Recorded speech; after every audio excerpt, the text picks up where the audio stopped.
नमस्कार दोस्तों, आपका बहुत बहुत स्वागत है आपके अपने YouTube channel Rahul Exam Race पे। दोस्तों, आज के इस वीडियो में आप लोग के लिए मोस्ट इंपॉर्टेंट साइंस क्वेश्चंस की प्रैक्टिस सेट की वीडियो लेकर आ रखा हूं, जो कि answer exam point of view से काफ़ी इंपॉर्टेंट है।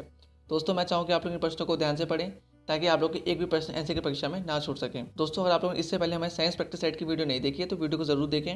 वीडियो का लिंक मैं डिस्क्रिप्शन बॉक्स में दे दूंगा, जहाँ से आप लोग जाकर वीडियो को देख सकते हैं। दोस्तों, वीडियो शुरू करने से पहले अगर आप लोग इस चैनल पर नए हैं तो चैनल सब्सक्राइब कर लीजिएगा और साइड में दिख रहे बेल आइकन को प्रेस करना बिल्कुल भी ना भूलें, ताकि आने वाली वीडियो की नोटिफिकेशन आप तो सबसे पहले पहुंच सके। तो चलिए फ्रेंड्स, चलते हैं क्वेश्चंस की और देखते हैं आज की महत्वपूर्ण प्रश्न क्या है। तो क्वेश्चन दोस्तों, रॉकेट किस सिद्धांत पर कार्य करता है? तो बताइए फ्रेंड्स, यहाँ पर राइट आंसर क्या हो जाएगा? जो रॉकेट है वह किस सिद्धांत पर कार्य करता है? तो यहाँ पर ऑप्शन नंबर 1 बिल्कुल सही होगा, न्यूटन के तृतीय नियम पर। ठीक है दोस्तों, न्यूटन का तृतीय नियम क्या है? क्रिया प्रतिक्रिया का नियम। ठीक है, आप लोगों ने इसको पढ़ा भी होगा। तो उस पर दोस्तों रॉकेट का सिद्धांत कार्य करता है। चलिए अगले प्रश्न की ओर बढ़ते हैं, देखते हैं अगला प्रश्न क्या है। तो क्वेश्चन दोस्तों, निम्नलिखित में से कौन द्रव्यमान की इकाई नहीं है? तो बताइए फ्रेंड्स, यहाँ पर राइट आंसर क्या हो जाएगा? दिए गए ऑप्शंस में से कौन सा द्रव्यमान की इकाई नहीं है? तो यहाँ पर ऑप्शन नंबर 4 बिल्कुल सही है, डाइन। ठीक है दोस्तों, जो डाइन है वो सीजीएस में दोस्तों बल का मात्रक होता है। ठीक है, बाकी जो द्रव्यमान की इकाई है कौन कौन सी है? पौंड हो गया, किलोग्राम हो गया, ग्राम हो गया, ये क्या है दोस्तों? द्रव्यमान की इकाई। बाकी जो डाइन है दोस्तों ये इकाई नहीं है। ठीक, ये बल की इकाई है, तो ध्यान रखिएगा। चलिए अगले प्रश्न की ओर बढ़ते हैं। तो क्वेश्चन दोस्तों, निम्नलिखित में से पृथ्वी का पलायन वेग होता है? तो बताइए फ्रेंड्स, इंपॉर्टेंट क्वेश्चन है। यहाँ पर पृथ्वी का पलायन वेग कितना होता है? तो यहाँ पर ऑप्शन नंबर 4 बिल्कुल सही होगा, 11.2 किलोमीटर पर सेकेंड। ठीक है दोस्तों, पृथ्वी का पलायन वेग कितना होता है? 11.2 किलोमीटर पर सेकेंड। तो ध्यान रखिएगा। चलिए अगले प्रश्न की ओर बढ़ते हैं, देखते हैं अगला प्रश्न क्या है। तो क्वेश्चन दोस्तों, ध्वनि ऊर्जा को विद्युत ऊर्जा में परिवर्तित निम्न में से किसके द्वारा किया जाता है? तो बताइए फ्रेंड्स, यहाँ पर राइट आंसर क्या हो जाएगा? इंपॉर्टेंट क्वेश्चन है, ध्यान रखिएगा आप लोग। किसके द्वारा किया जाता है? तो ऑप्शन नंबर 1 बिल्कुल सही होगा, माइक्रोफोन के द्वारा। ठीक है दोस्तों, ध्वनि ऊर्जा को विद्युत ऊर्जा में दोस्तों परिवर्तन माइक्रोफोन के द्वारा किया जाता है। और दोस्तों यहाँ पर लाउड स्पीकर दे रखा है, तो लाउड स्पीकर के द्वारा दोस्तों विद्युत ऊर्जा को ध्वनि ऊर्जा में रूपांतरित किया जाता है। तो ये भी ध्यान रखिएगा आप लोग। चलिए अगले प्रश्न की ओर बढ़ते हैं, देखते हैं नेक्स्ट क्वेश्चन क्या है। तो क्वेश्चन दोस्तों, लेंस निम्न में से किसके द्वारा बनता है? तो बताइए फ्रेंड्स, यहाँ पर राइट आंसर क्या आ जाएगा? जो लेंस है वो किसके द्वारा बनाया जाता है? किस कांच के द्वारा बनाया जाता है? तो यहाँ पर ऑप्शन नंबर 2 बिल्कुल सही होगा, फ्लिंट कांच के द्वारा। ठीक है दोस्तों, जो लेंस है फ्लिंट कांच के द्वारा बनाया जाता है। चलिए अगले प्रश्न की ओर बढ़ते हैं। दोस्तों, question exam point of view से काफ़ी इंपॉर्टेंट है, इसलिए आप लोग इन प्रश्नों को ध्यान से पढ़िएगा। तो क्वेश्चन है, एक्स किरणें किस प्रकार की तरंगे होती हैं? तो बताइए फ्रेंड्स, यहाँ पर इंपॉर्टेंट क्वेश्चन है, जो एक्स रेज होती हैं वो किस प्रकार की तरंगे होती हैं, किस प्रकार की वेव्स होती हैं?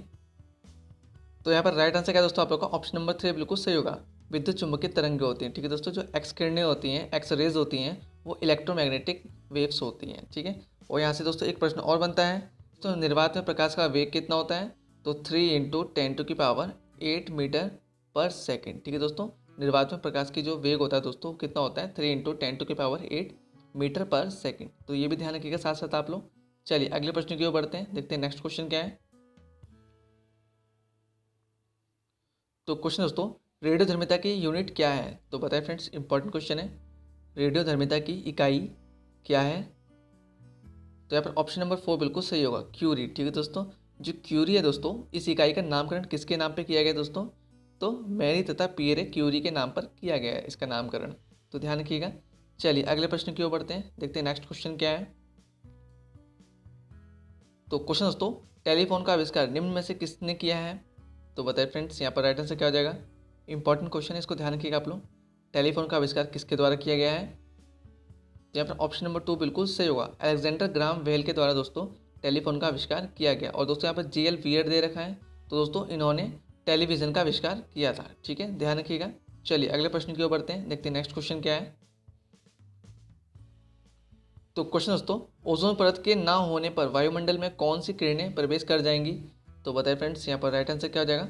ओजोन परत अगर हमारे वायुमंडल के आसपास ना हो तो दोस्तों वहाँ पर कौन सी किरणें प्रवेश कर जाएंगी? तो यहाँ पर राइट आंसर आप लोग दोस्तों ऑप्शन नंबर 3, पैराबैग्निक किरणें। ठीक है दोस्तों, यदि ओजोन परत अगर हमारे वायुमंडल में ना हो दोस्तों, तो जो पैराबैग्निक किरणें होती हैं वो क्या करेंगे? हमारे वायुमंडल में प्रवेश कर जाएंगी और हमें हानि पहुँचा सकती हैं। तो ध्यान रखिएगा। चलिए अगले प्रश्न की ओर बढ़ते हैं, देखते हैं नेक्स्ट क्वेश्चन क्या है। तो क्वेश्चन दोस्तों, जेट इंजन का आविष्कार निम्न में से किसने किया था? तो बताए फ्रेंड्स, यहाँ पर राइट आंसर क्या हो जाएगा? जेट इंजन का आविष्कार किसके द्वारा किया गया है? तो ऑप्शन नंबर 2 बिल्कुल सही होगा, फ्रैंक विट्ठल के द्वारा। ठीक है दोस्तों, जेट इंजन का आविष्कार फ्रैंक विट्ठल के द्वारा किया गया है। चलिए अगले प्रश्न की ओर बढ़ते हैं, देखते हैं नेक्स्ट क्वेश्चन क्या है। दोस्तों अगर आप लोगों को वीडियो ज़रा सा भी हेल्पफुल लगे तो वीडियो को लाइक जरूर कर दीजिएगा। अगर चैनल पर नया चैनल सब्सक्राइब करना बिल्कुल भी ना भूलें और वीडियो ज़्यादा से शेयर करें ताकि और भी स्टूडेंट तक की वीडियो पहुंच सके और उनकी भी तैयारी हो सके। तो क्वेश्चन दोस्तों, निम्नलिखित में से कौन सा सामान्य ताप पर ठोस अवस्था में रहता है? तो बताएं फ्रेंड्स, दिए गए ऑप्शंस में से कौन सा जो तत्व है, कौन सा जो पदार्थ है वह सामान्य ताप पर ठोस अवस्था में पाया जाता है? तो यहाँ पर राइट आंसर आप लोग दोस्तों ऑप्शन नंबर 3 आयोडीन। ठीक है दोस्तों, यहाँ पर क्या दोस्तों दे रखा है, क्लोरीन हो गया, ब्रोमीन हो गया, फ्लोरीन हो गया, ये क्या है दोस्तों, हाइड्रोजन समूह के गैसेज हैं। ठीक है, लेकिन दोस्तों जो यहाँ पर आयोडीन है वो क्या है, वो नीले काले रंग का एक क्रिस्टलीय ठोस पदार्थ है। ठीक है, जो कि सामान्य ताप पर ठोस अवस्था में रहता है, तो ध्यान रखिएगा। चलिए अगले प्रश्न की ओर बढ़ते हैं, देखते हैं नेक्स्ट क्वेश्चन क्या है। क्वेश्चन दोस्तों, किसी तत्व का रासायनिक गुण निम्नलिखित में से कौन तय करता है? तो पता है फ्रेंड्स, यहाँ पर राइट आंसर क्या हो जाएगा, किसी तत्व का रासायनिक गुण निम्नलिखित में से कौन तय करता है? तो यहाँ पर ऑप्शन नंबर 1 बिल्कुल सही होगा। ठीक है दोस्तों, इलेक्ट्रॉनों की संख्या के द्वारा दोस्तों किसी तत्व का रासायनिक गुण तय किया जाता है, तो ध्यान रखिएगा। चलिए ऑप्शन नंबर 1 यहाँ बिल्कुल सही होगा। चलिए बढ़ते हैं अगले प्रश्न की ओर, देखते हैं नेक्स्ट क्वेश्चन क्या है। तो क्वेश्चन दोस्तों, प्लास्टर ऑफ पेरिस का रासायनिक रूप निम्न में से कौन सा है? तो बताए फ्रेंड्स, इंपॉर्टेंट क्वेश्चन है, आप लोगों ने 7th 8th 9th क्लास में पढ़ा भी होगा। जो प्लास्टर ऑफ पेरिस है इसका रासायनिक नाम क्या है?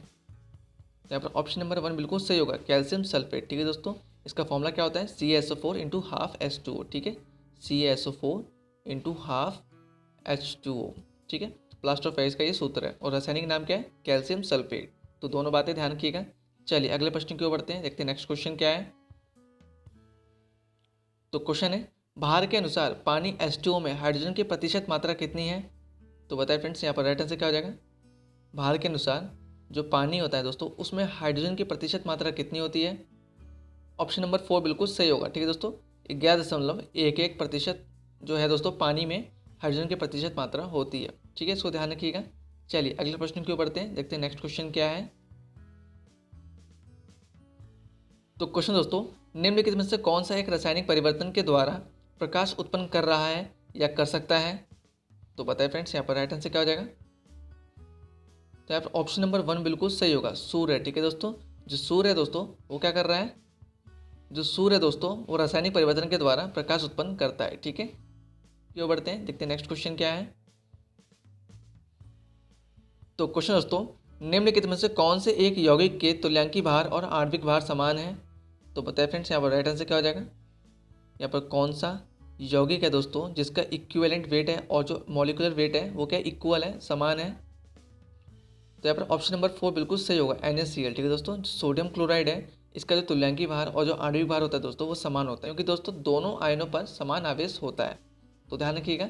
चलिए अगले प्रश्न की ओर बढ़ते हैं, देखते हैं अगला प्रश्न क्या है। तो क्वेश्चन दोस्तों, हैलोजन में सबसे अभिक्रियाशील है? तो बताए फ्रेंड्स, दिए गए ऑप्शन में से यहाँ पर राइट आंसर क्या हो जाएगा, हैलोजन समूह में सबसे अभिक्रियाशील तत्व कौन सा है? तो यहाँ पर ऑप्शन नंबर 1 बिल्कुल सही होगा, फ्लोरीन। ठीक है दोस्तों, क्योंकि दोस्तों सभी हाइड्रोजन में क्या होता है, सर्वाधिक विद्युत ऋणात्मक होती है। ठीक है, जहाँ पर फ्लोरीन जो है दोस्तों सबसे अभिक्रियाशील तत्व है, तो ध्यान रखिएगा। चलिए अगले प्रश्न की ओर बढ़ते हैं, देखते हैं नेक्स्ट क्वेश्चन क्या है। तो क्वेश्चन दोस्तों, निम्नलिखित में सबसे भारी प्राकृतिक तत्व कौन सा है? तो बताए फ्रेंड्स, इंपॉर्टेंट क्वेश्चन है, दिए गए ऑप्शन में से सबसे भारी प्राकृतिक तत्व कौन सा है? तो यहाँ पर ऑप्शन नंबर 1 बिल्कुल सही है, यूरेनियम। ठीक है दोस्तों, चलिए अगले प्रश्न की ओर बढ़ते हैं, देखते हैं नेक्स्ट क्वेश्चन क्या है। तो क्वेश्चन दोस्तों, किसी शुष्क सेल में विद्युत का उत्पादन, तो पता है फ्रेंड्स किस कारण होता है? तो यहाँ पर राइट आंसर है दोस्तों ऑप्शन नंबर 1। दोस्तों किसी शुष्क सेल में, किसी ड्राई सेल में जो विद्युत का उत्पादन है वो रासायनिक ऊर्जा से होता है। ठीक है, तो ये भी ध्यान रखिएगा। चलिए अगले प्रश्न की ओर बढ़ते हैं, देखते हैं नेक्स्ट क्वेश्चन क्या है। दोस्तों अगर आप लोग अभी तक हमारे टेलीग्राम चैनल से नहीं जुड़े हैं तो टेलीग्राम चैनल से आप लोग जुड़ सकते हैं। टेलीग्राम का लिंक मैं डिस्क्रिप्शन बॉक्स में दे दूंगा, जहाँ से आप लोग जाकर दोस्तों चैनल से जुड़ सकते हैं और PDF को प्राप्त कर सकते हैं। दोस्तों क्वेश्चन है, हीरे का 1 कैरेट किसके बराबर होता है? तो बताए फ्रेंड्स, यहाँ पर राइट आंसर क्या हो जाएगा, जो डायमंड होता है, जो हीरा होता है उसका 1 कैरेट होता है वो किसके बराबर होता है? तो यहाँ पर ऑप्शन नंबर 3 बिल्कुल सही होगा, 200 mg के बराबर होता है। ठीक है दोस्तों, तो ध्यान रखिएगा। चलिए अगले प्रश्न की ओर बढ़ते हैं, देखते हैं नेक्स्ट क्वेश्चन क्या है। तो क्वेश्चन दोस्तों, वह तत्व जो प्रकृति में नहीं होता है लेकिन कृत्रिम रूप से उत्पन्न किया जा सकता है, क्या है? तो बताइए फ्रेंड्स, यहाँ पर राइट आंसर क्या हो जाएगा? वह कौन सा तत्व है जो प्रकृति में नहीं पाया जाता लेकिन फिर भी कृत्रिम रूप से उसको उत्पन्न किया जा सकता है? तो यहाँ पर ऑप्शन नंबर 2 बिल्कुल सही होगा, रेडियम। ठीक है दोस्तों, जो रेडियम होता है इसका निर्माण करने के लिए दोस्तों पिच ब्लेंड नामक अयस्क का प्रयोग किया जाता है। ठीक है, इसको कृत्रिम रूप से बनाया जा सकता है, तो ध्यान रखिएगा। चलिए अगले प्रश्न की ओर बढ़ते हैं, देखते हैं नेक्स्ट क्वेश्चन क्या है। दोस्तों क्वेश्चन है, पहली बार परमाणु बम कहाँ फेंका गया था? तो बताइए फ्रेंड्स, यहाँ पर राइट आंसर क्या हो जाएगा? फर्स्ट टाइम जो एटम बम है वो कहाँ पर फेंका गया था? तो यहाँ पर ऑप्शन नंबर 2 बिल्कुल सही होगा, हिरोशिमा पे। ठीक है दोस्तों, पहली बार जो परमाणु बम है वो जापान के हिरोशिमा में अमेरिका के द्वारा 6 अगस्त 1945, ठीक है दोस्तों, 6 अगस्त 1945 ईस्वी में पहली बार फेंका गया था, तो ध्यान रखिएगा। चलिए अगले प्रश्न की ओर बढ़ते हैं, देखते हैं नेक्स्ट क्वेश्चन क्या है। तो क्वेश्चन है, भारत के न्यूक्लियर रिएक्टर में कौन सा ईंधन प्रयुक्त होता है? तो पता है फ्रेंड्स, इंपॉर्टेंट क्वेश्चन है।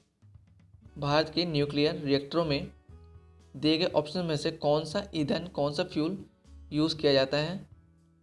तो यहाँ पर ऑप्शन नंबर 4 बिल्कुल सही होगा, यूरेनियम 238। ठीक है दोस्तों, इस रिएक्टर में क्या होता है, साधारण यूरेनियम का भी प्रयोग किया जाता है, तो ध्यान रखिएगा।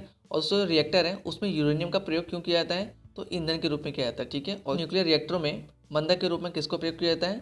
तो D2O का। ठीक है दोस्तों, भारी जल का प्रयोग किया जाता है, तो ध्यान रखिएगा। चलिए अगले प्रश्न की ओर बढ़ते हैं, देखते हैं नेक्स्ट क्वेश्चन क्या है। तो क्वेश्चन है, मोनाजाइट बालू में निम्न में से कौन सा खनिज पाया जाता है? तो बताइए फ्रेंड्स, यहाँ पर राइट आंसर क्या हो जाएगा? मोनाजाइट बालू में कौन सा खनिज पाया जाता है? तो ऑप्शन नंबर 3 बिल्कुल सही होगा, थोरियम। जो थोरियम खनिज है दोस्तों वो मोनाजाइट बालू में पाया जाता है, तो ध्यान रखिएगा। चलिए अगले प्रश्न की ओर बढ़ते हैं, देखते हैं नेक्स्ट क्वेश्चन क्या है। दोस्तों क्वेश्चन है, भारी पानी का अणुभार होता है? तो बताइए फ्रेंड्स, यहाँ पर राइट आंसर क्या हो जाएगा? इंपॉर्टेंट क्वेश्चन है, भारी जल का अणुभार कितना होता है, एटॉमिक वेट कितना होता है?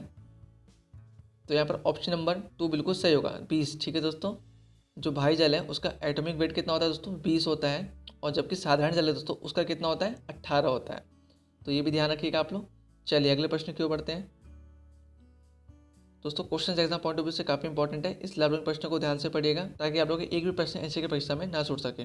तो क्वेश्चन है, श्वेत फास्फोरस सामान्यतः किसके अंतर्गत रखा जाता है? तो बताइए फ्रेंड्स, यहाँ पर राइट आंसर क्या हो जाएगा?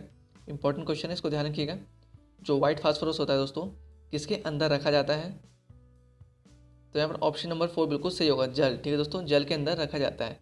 दोस्तों जो श्वेत फास्फोरस है, जो व्हाइट फास्फोरस है, वो जल में अघुलनशील होता है। ठीक है, चलिए अगले प्रश्न की ओर बढ़ते हैं, देखते हैं नेक्स्ट क्वेश्चन क्या है। तो क्वेश्चन दोस्तों, लोहे का शुद्धतम रूप निम्न में से कौन सा है? तो बताइए फ्रेंड्स, यहाँ पर राइट आंसर क्या हो जाएगा? दिए गए ऑप्शंस में से लोहे का शुद्धतम रूप कौन सा है? तो यहाँ पर ऑप्शन नंबर 4 बिल्कुल सही होगा, पिटवा लोहा। ठीक है दोस्तों, जो पिटवा लोहा है दोस्तों वो लोहे का शुद्धतम रूप होता है। चलिए अगले प्रश्न की ओर बढ़ते हैं, देखते हैं नेक्स्ट क्वेश्चन क्या है। तो क्वेश्चन है अगला दोस्तों, सिडेराइट निम्न में से किसका अयस्क है? तो बताइए फ्रेंड्स, यहाँ पर उत्तर क्या हो जाएगा? जो सिडेराइट है वो किसका अयस्क है? दोस्तों यहाँ पर ऑप्शन नंबर 4 बिल्कुल सही होगा, आयरन का अयस्क है। ठीक है दोस्तों, जो सिडेराइट है वो आयरन का अयस्क है। चलिए अगले प्रश्न की ओर बढ़ते हैं। तो क्वेश्चन दोस्तों, गुर्दे का कार्यात्मक यूनिट क्या है? तो बताइए फ्रेंड्स, यहाँ पर राइट आंसर क्या हो जाएगा? जो किडनी होती है उनका कार्यात्मक यूनिट, कार्यात्मक इकाई क्या है? तो यहाँ पर ऑप्शन नंबर 3 बिल्कुल सही होगा, नेफ्रॉन। ठीक है दोस्तों, इंपॉर्टेंट क्वेश्चन है, इसको ध्यान रखिएगा आप लोग। जो नेफ्रॉन है वो किडनी का कार्यात्मक यूनिट कहलाता है। चलिए अगले प्रश्न की ओर बढ़ते हैं, नेक्स्ट क्वेश्चन देखते हैं क्या है। क्वेश्चन दोस्तों, इंसुलिन का आविष्कार निम्न में से किसने किया था? तो बताइए फ्रेंड्स, इंपॉर्टेंट क्वेश्चन है, इंसुलिन का आविष्कार किसने किया था? तो यहाँ पर ऑप्शन नंबर 1 बिल्कुल सही होगा, एफ बेंटिंग ने। ठीक है दोस्तों, जो एफ बेंटिंग थे उन्होंने इंसुलिन का आविष्कार किया था। चलिए अगले प्रश्न की ओर बढ़ते हैं, जो कि आप लोग का लास्ट क्वेश्चन और सरप्राइज क्वेश्चन है। तो क्वेश्चन है, यूरिया का निर्माण कहाँ होता है? दोस्तों ये आप लोगों का सरप्राइज क्वेश्चन, जिसका आंसर आप लोग मुझे कमेंट बॉक्स में जरूर दीजिएगा। दोस्तों ये थे आप लोग के आज के top 30 most important science questions, जो कि NCL exam point of view से काफ़ी इंपॉर्टेंट है। दोस्तों मैं आशा करता हूँ कि आप लोग को आज की वीडियो पसंद आई होगी। अगर पसंद आए तो वीडियो को लाइक जरूर कर दीजिएगा। अगर चैनल पर नए चैनल सब्सक्राइब करना बिल्कुल भी ना भूलें, और वीडियो को ज़्यादा से ज़्यादा शेयर करें ताकि और भी स्टूडेंट तक वीडियो पहुंच सके, उनकी भी तैयारी हो सके। दोस्तों मिलते हैं अगली वीडियो में कुछ नए महत्वपूर्ण प्रश्न के साथ। तब तक के लिए आप टेक केयर, वंदे मातरम।